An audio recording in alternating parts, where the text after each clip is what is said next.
تسليما كثيرا. أما بعد,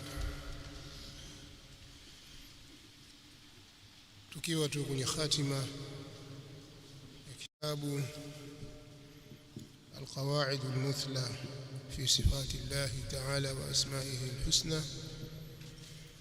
leo baada ya kusoma jawabu la swali la tatu kwa wajihi zake mbili, tutakuja katika masala mengine mapya ambayo Sheikh ameyataja. Ni masala muhimu, nayo ni suala la takfiri na tafsiq kwa watu wa ta'wili. Ni masala muhimu sana kuyajua na sisi kuyatabikisha. Kwa hiyo soma darasa leo biidhnillah. Naam. بسم الله الرحمن الرحيم. الحمد لله رب العالمين، والصلاة والسلام على رسول الله وعلى آله وأصحابه أجمعين والتابعين لهم بإحسان إلى يوم الدين. ربنا اغفر لنا ولشيخنا ولوالديه ولمشايخه وللحاضرين. قال العلامة محمد بن صالح العثيمين رحمه الله تعالى في كتابه القواعد المثلى في صفات الله تعالى وأسمائه الحسنى: فإن قال قائل: هل تكفرون أهل التأويل أو تفسقونهم؟ قلنا: الحكم بالتكفير والتفسيق ليس إلينا، بل هو إلى الله تعالى ورسوله صلى الله عليه وسلم، فهو من الأحكام الشرعية التي مردها إلى الكتاب والسنة، فيجب التثبت فيه غاية التثبت، فلا يكفر ولا يفسق إلا من دل الكتاب والسنة على كفره أو فسقه. والأصل في المسلم الظاهر العدالة بقاء إسلامه وبقاء عدالته حتى يتحقق زوال ذلك عنه بمقتضى الدليل الشرعي، ولا يجوز التساهل في تكفيره أو تفسيقه، لأن في ذلك محذورين عظيمين: أحدهما افتراء الكذب على الله تعالى في الحكم وعلى المحكوم عليه في الوصف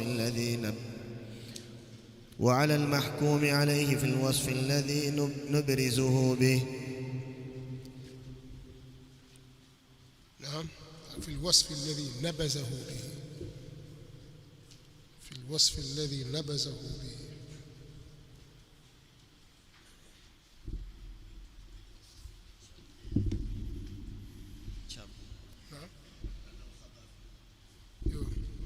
الكلام لا يستقيم،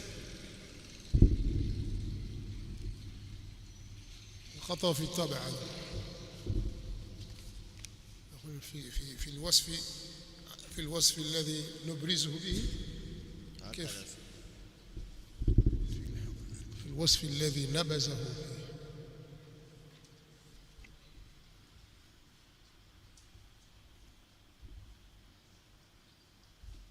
كلكم عندكم هكذا؟ عند الجميع؟ نعم. واصل. أحسن الله إليك. قال رحمه الله تعالى: أحدهما افتراء الكذب على الله تعالى في الحكم وعلى المحكوم عليه في الوصف الذي نبذه به. الثاني الوقوع فيما نبذ به أخاه إن كان سالما منه. هكذا في الثاني، اقرأ اللي عندك. الثاني الوقوع فيما، على حسب ما عندك. الوقوع في ماذا؟ الثاني الوقوع فيما نبذ به أخاه. نعم. إن كان سالما منه. هذا يؤيد أن الأولى. نعم. الكلمة الأولى هكذا. نعم. جزاك الله خير. ففي صحيح مسلم عن عبد الله بن عمر رضي الله عنهما أن النبي صلى الله عليه وسلم قال: إذا كفر الرجل أخاه فقد باء بها أحدهما. وفي رواية: إن كان كما قال وإلا رجعت عليه. وفيه عن أبي ذر رضي الله عنه عن النبي صلى الله عليه وآله وسلم: ومن دعا رجلا بالكفر أو قال عدو الله وليس كذلك إلا حار عليه. وعلى هذا فيجب قبل الحكم على المسلم بكفر أو فسق أن ينظر في أمرين: أحدهما دلالة الكتاب أو السنة على أن هذا القول أو الفعل موجب للكفر أو الفسق. الثاني انطباق هذا الحكم على القائل المعين أو الفاعل المعين، بحيث تتم شروط التكفير أو التفسيق في حقه وتنتفي الموانع. نعم. يقول فضيلة الشيخ محمد بن صالح العثيمين رحمه الله تعالى: فإن قال قائل، akisema msemaji, maana akiuliza. Ahyana yu'abbar biqal bimaana sa'al, wakati mwingine husemwa qala lakini kusudiwa sa'al. Fa in qala qa'il, akiuliza muulizaji, sababu nakuja mbele ni swali: hal tukaffiruna ahla at-ta'wili au tufassiqunahum, je, mnawakufurisha watu wa ta'wil au mnawatia kwenye ufasiki, mnawatia kwenye ukafiri watu wa ta'wil au mnawatia katika ufasiki? Hilo ni swali muhimu sana, na madhhabu na misimamo ya watu huchukuliwa kutoka kwenye yale yaliyoandikwa na maimamu wao na wanayoyasema maimamu wao na wanayoyasema watu wa ilmu, yani tulabu ilmi katika wao. Hayo ndio madhehebu ya watu, ndipo yanapochukuliwa, na hayachukuliwi madhehebu ya watu kwa yale wanayosemwa na maadui zao, wale wanayosemwa na wajinga wasiowafahamu wao. Na haya ndio madhhabu ya ahli sunna ilivyo. Sisi tunapotaka kuwasema ar-Rafidha mathalan, tunatakiwa tunukuu kutoka kwenye vitabu vyao, wanawazuoni wao wanasema nini, au yale yanayosemwa na wanawazuoni wao wakubwa wanaotegemewa katika kauli zao, katika maneno tunayosikia kutoka kwao, tutawahukumu wao kwa njia hiyo. Au tunapotaka kuwasema masufi, tutasema kwa yale yaliyomo ndani ya vitabu vyao na yale yanayofanywa na wanawazuoni wao na wanayosema wanawazuoni wao. Hatutachukua maneno ya mtaani ya watu wa mtaani tukahukumu kwamba haya ndio madhhabi ya watu fulani. Si katika insafu kufanya hivyo. Sasa wale wanaosema hawa mawahabi, wakiwa wanakusudia sisi salafiyun, kazi yao kuwakufurisha watu, wanawakufurisha Waislamu.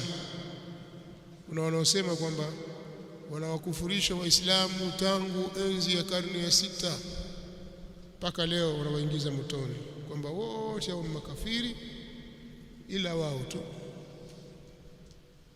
Kisha wanaambia jamani, rehema za Allah ni kunjufu, ni pana, milango ya pepo iko mipana, mbona mwawafungia watu milango ya pepo, mnataka muingie peke yenu tu, mwaingiza mnaowataka, mwawatoa mnaowataka, sisi sote motoni, sote makafiri. Wanasema hivyo, huwa wanakimbilia kwenye hilo sisi wanatuambia ni makafiri mushirikina sisi. Jamani, kinachosemwa ni hiki, misingi ni hii. Tuambiwa sisi ni mbwa wa motoni. Jamani, utamwita vipi Muislamu zako mbwa wa motoni? Asahau kwamba alisema mbwa wa motoni ni Mtume sallallahu alaihi wasallam. Lakini kaambiwa nani? Maneno yake yatamka Mtume sallallahu alaihi wasallam. Kilabu nar, hadithi ya Abu Qatada. Sasa sijui wao wanazitumia wapi hizi hadithi, kwamba wanaziweka kwenye mahali gani. Aliyesema fa inna kulla muhdathatin bid'a wa kulla bid'atin dalala wa kulla dalalatin fi an-nar ni Mtume sallallahu alaihi wa alihi wasallam. Sasa tuje tuangalie tu mmoja mmoja na watu je, watu wote kweli ni motoni? Waislamu wote wanaoswali motoni? Makafiri washirikina? Alafu wakichinja sisi twala. Sasa vipi jambo hili? Haya, Sheikh ameuliza swali hilo kwamba muulizaji akiuliza swali hilo utajibu nini? Nani huyo? Ni Sheikh Muhammad bin Salih al-Uthaymeen, ni mmoja katika wanawachuoni wetu wakubwa tunawategemea katika zama hizi, rahimahullahu ta'ala. Na maneno yake ndani ya kitabu hiki, na maneno yake yeye hayakhtalifiani na maneno ya mashekhe wenzake, bali maneno ya mashekhe zake. Maneno yake yeye hayatofautiana na maneno ya mashekhe wenzake waliokuwa katika rika lake, bali hayatofautiana na wanawazuoni ambao ni mashekhe zake waliomtangulia, wala mashekhe wa mashekhe zake. Aqida ahli sunna haina mgongano katika mambo kama haya, misingi yao iko pamoja kabisa. Si kwamba Ibn Uthaymeen atasema hukumu hii alafu kumbe Ibn Baz ana hukumu yake nyingine katika masuala haya na msingi tofauti. Hapana, si hivyo. Na ukiona kuna tofauti imekuja, basi ni katika masuala ya ijtihadi, pengine misingi yao ni hiyo hiyo, wakatofautiana tu katika masuala ya tanzilul ahkami ala almuayyan.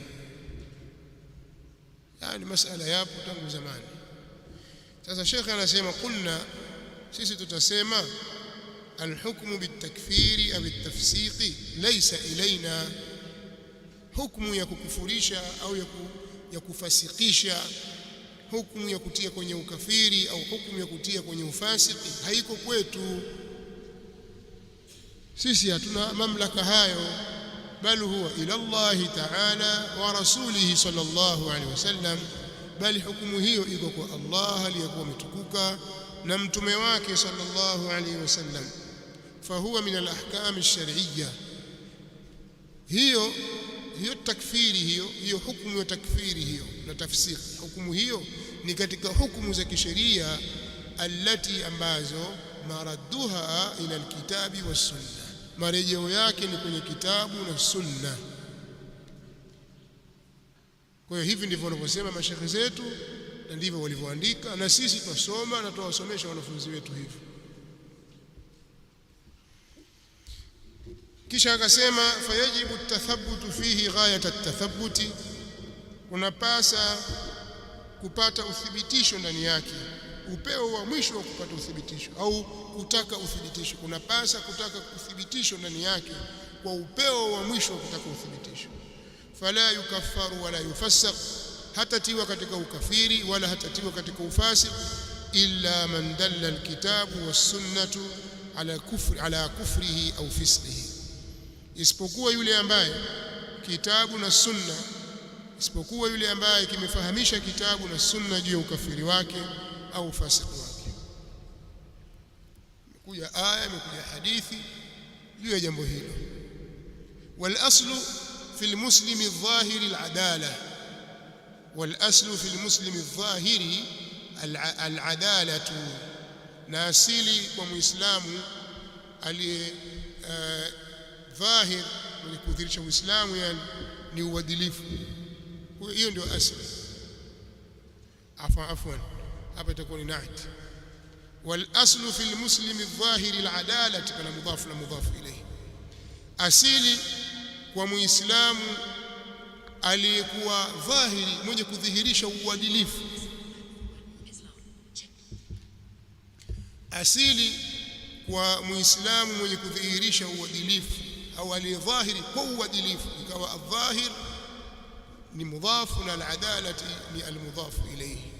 Wal aslu fi al-muslimi adh-dhahiri al-adalati, na asili kwa muislamu aliyedhahiri kwa uadilifu, baqa'u islamihi, ni kubakia uislamu wake, wa baqa'u adalatihi, na kubakia uadilifu wake. Hiyo ndio asili. Huyu ni muislamu anadhihirisha uadilifu, anatekeleza wajibu, anaacha yaliyokatazwa. Huyu asili yake ni kubakia uislamu wake na kubakia uadilifu wake, hatta yatahaqqaqa zawalu dhalika anhu, mpaka lithibitike kuondoka hilo kwake bimuktadha dalili shar'i, kwa mahukumilio ya dalili ya kisheria, kwa muktadha wa dalili ya kisheria.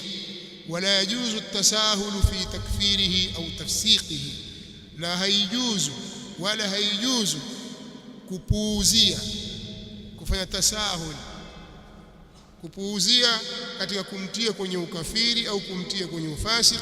Lianna fi dhalika mahdhurain adhimain, kwa sababu kuna katika hilo mambo mawili yenye kutahadhariwa makubwa.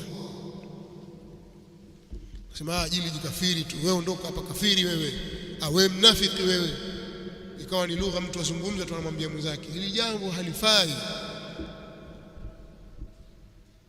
wewe ondoka hapa wewe. Muislamu mwenzake anamwambia wewe kwanza kafiri, hili jambo halifai, ruhusiwi kuomba hivyo muislamu mwenzako. Kwa asiyekuwa muislamu kwa ni kafiri, asili yake ndio hivyo, lakini muislamu huyu usimwambie wewe kafir. Na kuna tofauti jamaa, inaposemwa kwamba kufanya jambo fulani ni ukafiri na kufanya jambo fulani ni shirki na kufanya jambo fulani ni bid'a. Kuna tofauti na baina ya kusema kwamba huyu ni kafiri, huyu ni fasiki, huyu ni mubtadi', tofauti. Sawa? Ukisema jambo fulani ni ushirikina, umelihukumu jambo hilo, yani Kiislamu. Kimtaani ukisema jambo fulani ushirikina, kwa hiyo mimi nilifahamu ushirikina, hiyo ni kimtaani. Sasa tutazungumza kwa mujibu wa sheria. Sheria ya Allah inatakiwa isomwe, na maneno ya sheria ya Allah yana tafsiri yake na maelezo yake. Tunaona hizi sheria zilizowekwa na walimwengu, zinazowekwa sheria za kitawaghuti, si kila mtu ajue, pengine labda zikazungumzwa Kiswahili lakini wewe usielewe kuzungumza kitu gani. Lazima upate mwanasheria kutafsiria كيف sheria Allah jalla wa ala. Wataka kila mmoja ashereheshe yeye, si kila mtu anaweza kujua sheria ya Allah. Kwa hiyo kuna baadhi ya maneno hawayajui na wala hawatayafahamu isipokuwa watu waliobobea katika ilmu, tafsiri yake na maelezo yake. Wao sasa ndio watoe maelezo kwa mujibu wa sheria inavyoeleza, lakini usizungumze kwa mujibu wa mtaani kwamba jambo fulani ni shirki. Sasa sisi washirikina sawa, atakayefanya jambo fulani atakuwa ameshirikisha. Iko hivyo kwa sababu maelezo ya Mtume sallallahu alaihi wasallam ndiye anazungumza. Kwa mfano, Mtume sallallahu alaihi wasallam anasema man ata arrafan au kahina fasaddaqahu bima yaqul faqad kafara bima unzila ala Muhammad sallallahu alaihi wasallam. Yoyote atakayemwendea kuhani au mpiga ramli akayasadikisha aliyoyasema, amekufuru aliyoteremshwa juu ya Muhammad. Mimi jana nilikwenda kupiga ramli, kwa mimi kafiri Tulia, usomewe sheria. Sibabu almuslimi fusuqun wa qitaluhu kufrun, kutukanana na muislamu ni ufasiki na kupigana naye ni ukafiri. Kwa hiyo sisi makafiri. Tulia, ufahamishwe sheria yaeleza nini. Sawa? Waman lam yahkum bima anzala Allahu fa ulaika humul kafirun, na yule ambaye hakuhukumu kwa kile ambacho amekiteremsha Allah, basi hao ni makafiri. Na maana yake nini? Subiri ueleweshwe sheria hii. Ni Qur'ani inasema maneno haya, na yale ni maneno ya Mtume sallallahu alaihi wasallam, na ndio hivyo. Lakini sasa tafsiri yake iko vipi? Wanachuoni wanasemaje? Hapa nataka kuzungumza kwamba yale yaliyotamkwa yatatamkwa vile vile kama yalivyokuja, yatabaki tafsiri na maelezo. Atakayefanya jambo fulani amekufuru, atakayefanya jambo fulani ameshirikisha. Tayib, hiyo ndio sheria iko hivi. Sasa je, huyu tutamtaka mwanasheria wa Kiislamu alete ufafanuzi. Sasa sio watu wa mtaani wakae waanze kuleta ufafanuzi kwenye sheria ya Allah. Ni ukosefu wa adabu. Sawa? Si kwamba watu wamezaliwa pwani tu basi ndio watakuwa wajua sheria. Hauna unachokijua kama kusoma, lazima usome. Innamal ilmu bitta'allum. Kwa hiyo kuna mahdhuri mawili, mambo mawili yenye kutahadhariwa ambayo ni makubwa. Ahaduhuma, moja lao katika hayo, la kwanza lao iftira'ul kadhibi ala Allah ta'ala fil hukmi, ni kumzulia uongo, ni kuzua uongo juu ya Allah aliyekuwa ametukuka katika hukumu. Unapoielekeza hukumu ya ukafiri au ya ufasiki kwa mtu Muislamu aliyedhahiri kwa uadilifu, pana mahdhuri mawili, mambo mawili yenye kutahadhariwa. Jambo la kwanza, utakuwa unamzulia uongo Allah subhanahu wa ta'ala. Iftira'ul kadhibi ala Allah ta'ala fil hukmi, kumzulia uongo, kuzua uongo juu ya Allah katika hukumu. Wa ala almahkumi alayhi, na kwa yule mwenye kuhukumiliwa pia, yule Muislamu mwenzako unamhukumu hivyo, ukamwainisha kwamba huyu fulani bin fulani huyu ni kafir, utakuwa pia umemzulia uongo. Fil wasfi alladhi, katika kumpa wasifu ambao, au katika wasifu ambao nabazahu bihi, amembeza kwa wasifu huo. Nabazahu bihi, amembeza, akampa wasifu fulani, atakuwa amemzulia uongo Allah na amemzulia uongo huyu ndugu yake Muislamu, wakati alipomwita kafiri na hali ya kuwa si kafiri. Athani, na ukimwona mtu asema hawa mawahabi hawa kazi yao kukufurisha Uislamu, watu wote si makafiri, ujue huyu ni jahil, na ujahili wake una viraka, yani vipandana hivi, jahlu muraqqa. Wakimsikia mtoto basi ni jahil, na wengi hao, wengi kweli kweli. Kile nyinyi msipate tabu, nyinyi someni tu, yani nyinyi mkisoma mtapambanukiwa na watu wengi kweli kweli, majuhala ambao wanasema kama anavyosema Mtume sallallahu alaihi wasallam, akawaita kwa lugha ya Ruwaybidha, akaulizwa waman Ruwaybidha ya Rasulullah, qala mru'un tafih yatakallam fi amri al-'amma, mtu tafih, mtu duni, mpumbavu, alafu atakuwasemea watu wote, yani aseme kwa niaba ya watu wote. Wewe nani? Maneno haya lazima kila mara yazungumze, tena kwa ukali, kwa sababu ni tatizo kubwa katika mujtamaa wetu. Kila mmoja ataka kusoma kwa sababu kaona kwenye TikTok, kaona kwenye Facebook maneno fulani, basi hivi ataka aseme. Kwa mkisoma mtawajua watu wa aina hii, msiposoma mtakuwa wajinga kama wao. Sawa. Athani, jambo la pili, alwuquu fima nabazahu bihi akhahu, ni kuingia kwenye lile ambalo yeye amembeza kwa hilo ndugu yake. Wewe si umemwita mwenzako fasik au umemwita mwenzako kafir, basi ule ukafiri wa kurudia wewe. Alwuquu fima nabaza bihi akhahu, ni kuingia kwenye lile ambalo amembeza kwa hilo ndugu yake. In kana saliman minhu, akiwa huyo ndugu yake ni mwenye kusalimika na hilo, hana hiyo sifa aliyompa huyo ndugu yake hana.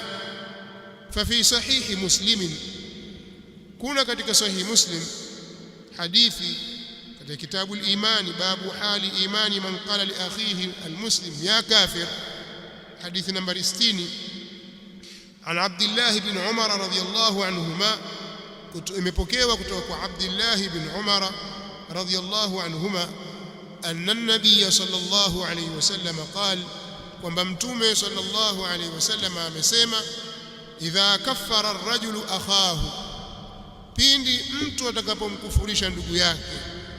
Idha kaffara ar-rajulu akhahu, pindi mtu atakapomkufurisha ndugu yake. Faqad baa biha ahaduhuma, basi amerudi na hilo, pamoja na hilo mmoja wao atakuwa karudi nalo, kalibeba hilo. Kama sio yeye kafiri, kama sio ndugu yake kafiri, kafiri yeye. Wa fi riwaya, na katika mapokezi mengine, in kana kama qal, ikiwa ni kama alivyosema, basi sawa, jawabu imeondolewa. In kana kama qala fadhaka, sawa. Ikiwa ni kama alivyosema, basi ndio hivyo, ni sawa. wa illa, na kama si kama alivyosema, raja'at alayhi, itarudi juu yake. Wa fihi an Abi Dharr radhiyallahu anhu, na kuna ndani ya hii sahihi Muslim hadithi kutoka kwa Abu Dharr radhiyallahu anhu عن النبي صلى الله عليه وسلم, kutoka kwa mtume sallallahu alayhi wasallam, waman daa rajulan bilkufr, na yoyote atakayemuita mtu yoyote kwa jina la ukafiri. Waman daa rajulan bilkufri, na yoyote atakayemuita mtu yoyote kwa jina la ukafiri. Au qala, au akasema adu wallah, adui wa Allah, amwita ndugu yake kwa jina hilo, adui wa Allah wewe. Walaysa kadhalika, na hali yako si hivyo, illa hara alayhi, isipokuwa hukumu hiyo itarudi juu yake. Kwa hiyo kwa maneno haya aliyotaja Sheikh Muhammad bin Salih al-Uthaymeen rahimahullahu ta'ala kwenye kitabu hiki,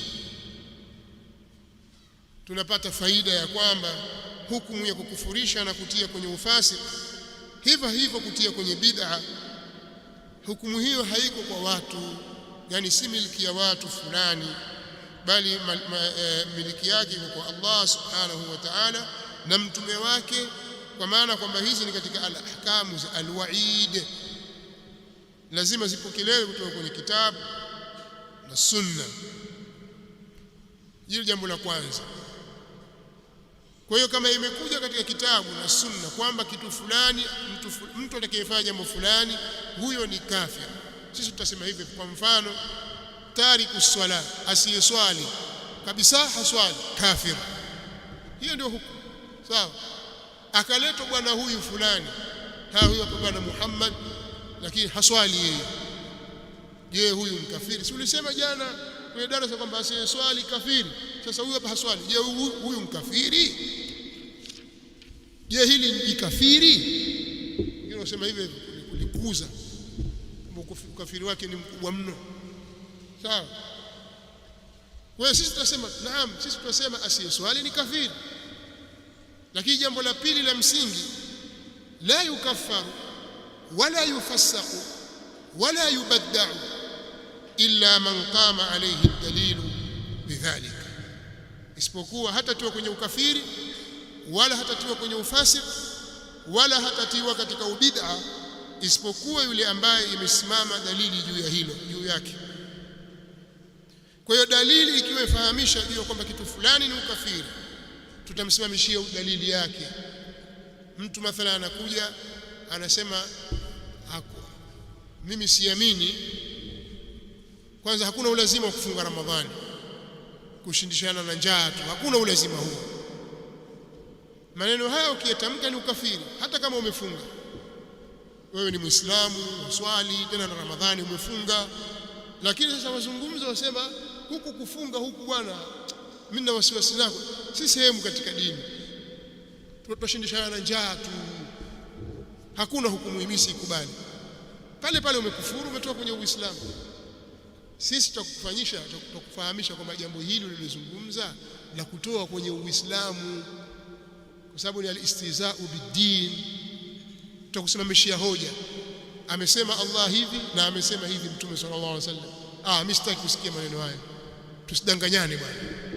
Basi umekufuru kweli, kwa sababu Uislamu si kabila kwamba ukiwa mzigua basi utakuwa mzigua mpaka wafa. Hakuna kwamba kuna siku utabadilisha kabila utakuwa Msambaa.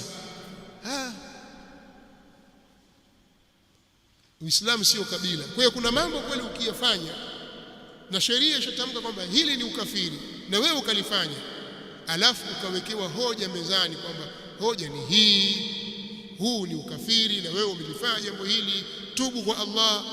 Sasa huyo alikuwa mimi sijui bwana, astaghfirullah wa atubu ile. Basi kumbe saumu ni jambo la faradhi, limefaradhishwa juu yetu Waislamu na ni dini ya Uislamu, mimi naamini hivyo. Akasilimu, akarudi akayapinga yale aliyokuwa ameyakadhibisha. Kwa sababu ya ujinga atakuwa amepewa udhuru, sawa. Hapa nimeleta maneno haya ili tufahamu kwamba basi mtu afanye atakavyofanya hawezi kukufuru, la, si hivyo. Tunasema kwamba maadamu huyu ni Muislamu, amedhihirisha Uislamu wake na anadhihirisha uadilifu na amemwamini Allah na mtume wake, aelekea kibla, aswali kama tunaposwali na mingine yote anayaamini, maadamu ni Muislamu, dhahiri yake tabaki kuwa ni Muislamu, na sisi tutamsalimia assalamu alaykum wa rahmatullah. Akichinja tutakula, akifa tutamswalia, tutamzika katika makaburi ya Waislamu, ataoshwa, atatiwa kwenye sanda, yote atafanyiwa kwa sababu ni Muislamu. Tumeelewana? Lakini akafanya jambo la kumkufurisha huyu bwana, akapinga swala, akapinga saumu, au akasujudia mzimu, sanamu, akaenda akasujudia bali, kwa sababu katika vitu vyenye kumtia mtu kwenye ukafiri ni kusujudia sanamu. Akaenda kwenye sanamu akasujudu. Mimi sikukusudia jambo baya bali, mwambie kwa hili umekufuru, asema Allah hivi, asema Mtume sallallahu alayhi wasallam hivi, sawa, ataikiwa ile hukumu. Kumbe ndio hivi, mimi sijui, alikuwa hajui. Umeelewa? Kwa hiyo jambo la pili, hata kufurishwa mtu wala hatatiwa kwenye ufasik wala hatatiwa kwenye bid'a, isipokuwa baada ya kusimamishiwa hujja kwamba jambo hili jamaa, hili ni bid'a. Kwa nini? Kwa sababu 1, 2, 3. Na ndio maana kila mara tunazungumza hii bid'a, yafafanuliwa. Apinga tu mtu, hamna, si bid'a. Lakini hili ya kulifundisha Mtume sallallahu alaihi wasallam wala masahaba hili hawakulifanya, watu qurunul mufaddala hawakufanya jambo hili, maimamu tunaotegemea hawakufanya wala kulifundisha. Lau ingekuwa kheri basi wangetangulia katika hili, hamna, apinga tu. Mubtadi', huyo ni mzushi, haizi kukupa sasa mwita mimi mubtadi'. Mubtadi'. Kwa nini? qamat alayka alhujja, hujja zimesimama juu yako, umezipinga, wewe ni mtu wa bid'a. Tumeelewana? Kwa hiyo kadhalika Sheikh anataka kutueleza kwamba Muislamu mwadilifu mwenye kudhihirisha Uislamu asili ni kubakia katika hukumu hiyo. Kwa hiyo asili kwa Muislamu ni kubakia katika Uislamu. Man thabata islamuhu biyaqini lam yazul dhalika anhu bishak, kama wanavyosema wanawazuoni. Yule ambaye Uislamu wake, Ibn Taymiyyah rahimahullahu ta'ala anasemekana kwamba kasema maneno haya, yule ambaye umethibiti Uislamu wake kwa yaqini, hautaondoka Uislamu huo kwa shaka. Ama wenye kukhalifu wa zama za sasa, wa mahizbi na wenye intimaati za hizbiyya almaqita, kama imethibiti kwa wao, zimethibiti kwa wao hujja, basi na wao kadhalika watatoka katika daira ya ahli sunna. Na si lazima ukhalifu mambo 10, 30 au 50 ndio hapo utakuwa ni jizushi kweli kweli au mubtadi'. La, jambo moja tu latosha kwa kulikhalifu baada ya kuwa wewe umesimamishwa hujja, lakini ukaendelea na ujeuri wako katika hilo. Kisha Sheikh anasema wa ala hadha fayajibu qabla alhukmi ala almuslim bikufrin au fisqin, na tuendapo juu ya msimamo huu itapasa kabla ya kumhukumu Muislamu kwa ukafiri au fasik, ayundhara fi amraini, kutazamwa katika mambo mawili. Ahadihima, moja lao katika haya mambo mawili, dalalatul kitabi au sunnati ala anna hadha alqawla au alfi'la mujibun lilkufri au alfisqi, ni kufahamisha kitabu au sunna juu ya kwamba kauli hii au kitendo hiki ni chenye kupelekea kwenye ukafiri au ni chenye kupelekea kwenye ufasik. Dalalatul kitabi ni kufahamisha kitabu au sunna au sunna ala anna hadha alqawla, juu ya kwamba kauli hii au alfi'la au kitendo hiki mujibun lilkufri, ni chenye kupelekea kwenye ukafiri, au alfisqi, au ni chenye kupelekea katika ufasik. Athani, jambo la pili, intibaqu hadha alhukmi ala alqa'il almuayyan, ni kuwafikiana hukumu hii na huyu msemaji maalum ambaye ni muayyan. Sasa hii kauli aliyoisema ndio inawafikiana hukumu hii, lazima viafikiane.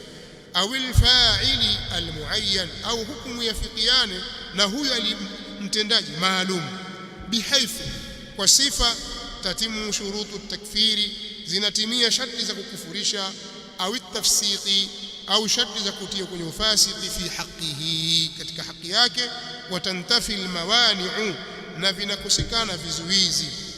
Kwa hiyo lazima vizuizi navyo vikosekane. Mtu anaweza kufanya jambo kwa kuwa kuna kizuizi kilichomzuia asikubali jambo hili. Miongoni mwa hivyo katika vizuizi al-ikrah, mtu kalazimishwa, mazingira aliyoishi kalazimishwa, lazima afanye jambo fulani, na jambo hilo ni ukafiri. Illa man ukriha wa qalbuhu mutma'innun bil iman walakin man sharaha bil kufri sadra. Sawa. Kwa hiyo hapo hukumu itabadilika kwa ikrah, lakini akifanya na hali ya kuwa moyo wake umemkunjuka kwa raha kabisa, wala hakuna alimlazimisha, atakufuru kweli. Lakini kumbe kalazimishwa, tukana, sema hivi, tukane Allah, amefanywa ikrah, waliyadhu billah. Adhini.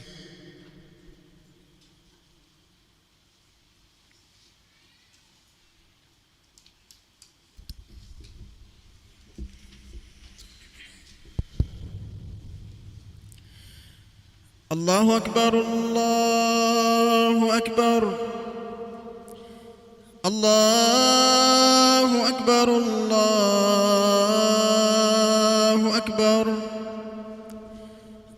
أشهد أن لا إله إلا الله. أشهد أن لا إله إلا الله.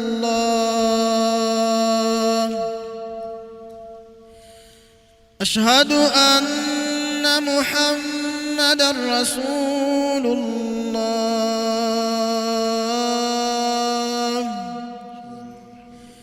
أشهد أن محمدًا رسول الله. حي على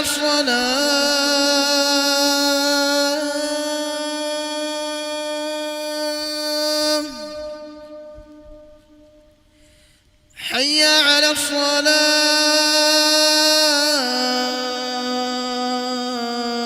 الصلاة. حي على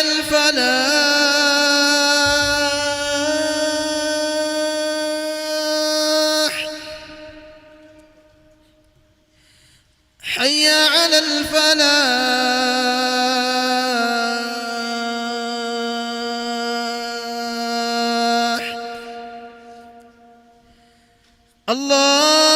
الله أكبر الله أكبر. لا إله إلا الله.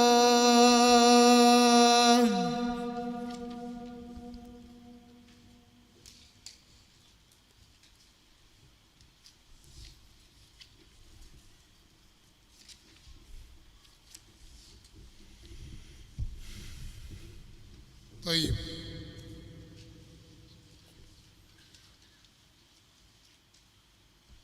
Sheikh hapa amemaliza kutaja mambo mawili, kwamba itapasa katika kabla mtu kutoa hukumu kumhukumu Muislamu na kumuingiza katika ukafiri au ufasik, ayatazame haya mambo mawili, mambo muhimu sana. Je, jambo hili limehukumiliwa na sheria ni kwamba ni ukafiri? Yani kwanza ataangalia ule mukhalafa wenyewe, an-nadharu fi madha, an-nadharu ila al-mukhalafa, atautazama ule mukhalafa. Je, huu mukhalafa huu ni ukafiri au ni ufasik? Yani asije kachanganya la huko akapeleka huko, kumbe jambo lenyewe ni la maasi tu, amelifanya halimuingizi mtu kwenye ukafiri. ma lam yastahilla, muda wa kuwa hakuliona kuwa ni halali. Wewe kafir, huyu kafir. Kwanza tutazame mukhalafa wenyewe unaleta hukumu gani, kwa sababu katika mikhalafat kuna katika mikhalafa mambo ya ukafiri na kuna mambo ya ufasiki. Mfano katika mikhalafa ambayo yaambiwa huu ni ukafiri ni adhabhu li ghairi Allah, mtu kuchinja mnyama kwa ajili ya asiyekuwa Allah. Ukienda ukachinja mbuzi wako kwa ajili ya mzimu, hata kama umesema bismillah, lakini wachinja kwa ajili ya mzimu. Kwa nini wachinja? Anachinja kwa ajili ya mzimu. Hapa pana mzimu, utakatumwage damu. Allah subhanahu wa ta'ala alipotaja mambo ya wanyama waliokuwa haramu akasema wama dhubiha ala nusub, na kile kilichochinjwa kwa ajili ya mzimu, kwa ajili ya sanamu na mizimu mingine. Wachinja kwa ajili ya shetani, wachinja kwa mizimu, kwa sababu mizimu wenyewe wanasema ni roho za wafu mathalan, wachinja kwa ajili yao. Hata kama umesema bismillah, umeelekea kibla, umevaa msuli, hiyo umevaa kizibaho, umevaa na kofia au umefunga kilemba, lakini wachinja kwa ajili gani? Nia kwa ajili ya nini? Na matatizo kwenda wachinjia na mwaga damu hapa kwa ajili ya shetani au kwa ajili ya wazee waliokufa, roho zao watusaidie, ni adhabhu li ghairi Allah. Hii ni shirki, ni kufuru. Sawa.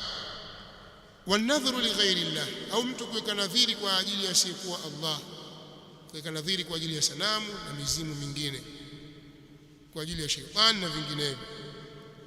Hata kama nadhiri yako ni ya jambo la kheri, lakini mimi naweka nadhiri nikifanikiwa jambo fulani nitakwenda kutoa sadaka katika mzimu fulani. Sadaka lakini unaitoa katika mzimu fulani. Haya ni masala marefu katika masala ya tauhid al-uluhiyya, taji ufafanuzi. Au kumuomba asiyekuwa Allah, umeamka usiku au wakati wa mchana ukanyanyua mikono wamuomba asiyekuwa Allah jambo ambalo haliwezi isipokuwa yeye. Kumuita ya fulani, enyi wazee mliolala nyinyi, tuangalieni sisi vijana wenu twaangamia. Ukaomba kwa unyenyekevu, ukamuomba huyo mkubwa wenu. Naudhu billahi min dhalik, duau li ghairi Allah, mtu kuomba dua au duau duai ghairi Allah. Jambo hili kisheria ni kufuru. Sawa, kama vile ambavyo kuna mukhalafati nyingine ni ufasiki na sio ukafiri, na mtu akitenda hahukumiwi kwamba yeye ni kafiri, kama vile kunywa pombe, kunywa ulevi.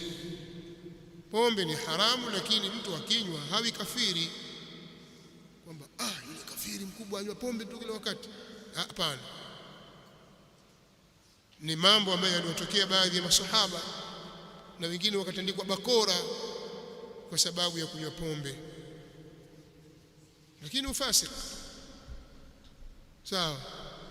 Au zina, akalifanya mtu jambo hili pasi na kulihalalisha, halali hapana, haramu. Sawa, ataambiwa ni fasik, hataambiwa kafiri. Kwa nini? Kawazina kafiri mkubwa. Hapana, hii ni katika kabairu dhunub, katika madhambi makubwa. Au uwizi, mtu ana kazi ya kuibia wenzake, mara kaiba shilingi 2000 ya huyu, mara kaiba simu, mara kaiba saa. Fasik. Hiangalia kaiba kikubwa au kidogo, lakini kaiba ibia watu.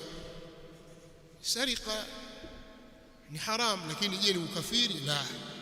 Sasa usichukue ya huku ukayapeleka huku, ndio maana ya intibaqul hukm, sio ukalichukua jambo ambalo ni ufasiki ukaliita ni ukafiri. Usiseme, usifanye hivyo. Talibul ilmi anakuwa ni muassal, anakwenda kufuata kanuni na sheria za Allah subhanahu wa ta'ala kwenye kitabu na as-sunna.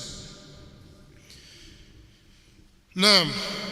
Jambo la pili ni kumtazama yule anayefanya mukhalafa. Sasa na mambo mawili ndio ambayo takiwa zingatia. Kwanza kutazama mukhalafa wenyewe, pili an-nadharu ila al-mukhalif, kumtazama yule mwenye kukhalifu. wakati gani atahukumiwa kwa mukhalafa wake? Huyu almurtakibu almuayyan, huyu mata yuhkamu alayhi bima tujibuhu mukhalafatu, huyu muayyan, huyu aliyetenda jambo, wakati gani atahukumiwa kwa mujibu wa kile ambacho kimepelekea mukhalafa wake? Hilo ni jambo muhimu sana kulitazama. Sasa hapa Sheikh hakufafanua, amefafanua katika darasa linalofuata ambapo inakuja shurutu takfir, ndio ufafanuzi wake unakuja hapa. Lakini wewe takiwa utazame mambo haya mawili, nau'ul mukhalafa au an-nadharu ila al-mukhalafa, na pili ni an-nadharu ila al-mukhalif. mata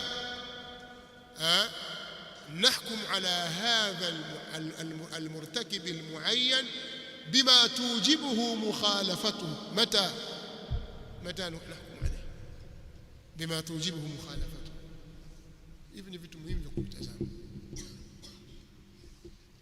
Jambo moja wanaweza kulifanya watu wawili tofauti.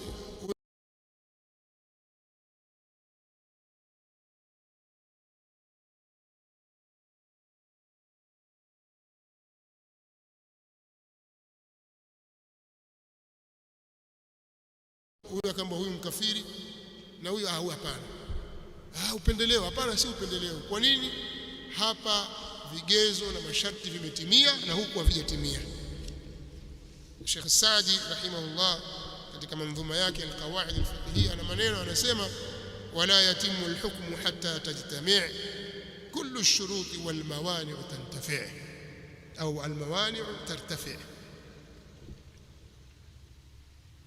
sawa, tutakuwa tumemaliza. Wala yatimu al-hukmu, na haitatimia hukmu hatta tajtami', mpaka zikusanyike kullu ash-shurut, sharti zote, wal mawani'u tartafi', na vizuizi viondoke. Huyu ni shekhe wake Sheikh bin Uthaymeen rahimahullah. Ndio maana tukasema hao wanaitwa mawahabi, mashekhe zao na mashekhe zao na vitabu vyao na kila kitu chao, alhamdulillah kwa wazi, vitabu vichapishwa kwa chapa nzuri, kila mmoja aona, si kwamba vichapa vimeficha hivyo vidogo vidogo vijiandishi kwa uone hapa kaandikaje hapa. Maandishi yako wazi. Haya, tuonyesheni ni wapi msimamo wa hao mnaitwa mawahabi, ni kuwakufurisha waislamu wote bila istithna. Wapi? Kitabu gani? Na ndio pale unapowaona wenye kusema hayo wanashindwa au hawawezi na wala hawataweza kutoa ushahidi wa maneno ya wanawazuoni, ima Sheikhul Islam Ibn Taymiyyah au wanafunzi wake, au Sheikh Muhammad bin Abdul Wahhab au wanafunzi wake na watoto wake na wajukuu zake na wanafunzi wao na kila kitu chao, kutoa maneno ya kuonyesha kwamba hawa wanakufurisha juzafan. Hakuna kawaid, kuna misingi, wajisemea tu waislamu wote makafiri. Lakini hizi ni lugha za watu walioishiwa. Sasa wanakimbilia katika kuamsha hisia za watu ili watu wawe na jazba. Kumbe ndio hivyo, basi watu batili sana. Sasa watu wakisikia mbona wenyewe hawasemi hivyo na darasa zao zasema hivi na hivi na hivi, mbona wasema hivyo?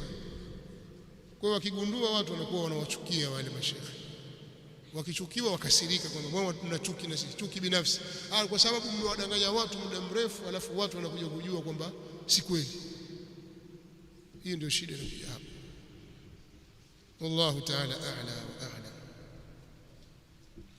Kuna somo mutammim masulia hapa, tusome kidogo.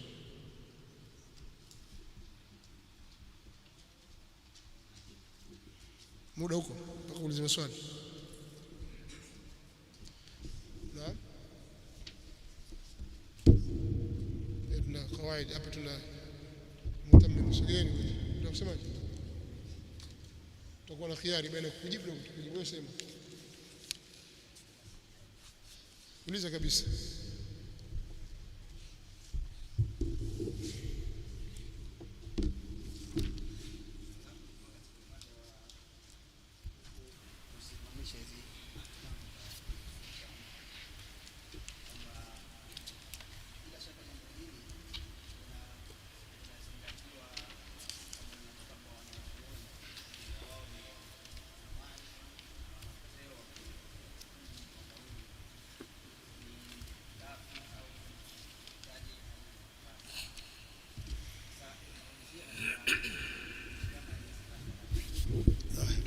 darasa linakuja inshallah.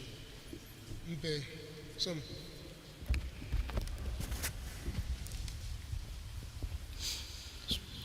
بسم الله الرحمن الرحيم. الحمد لله رب العالمين، والصلاة والسلام على رسولنا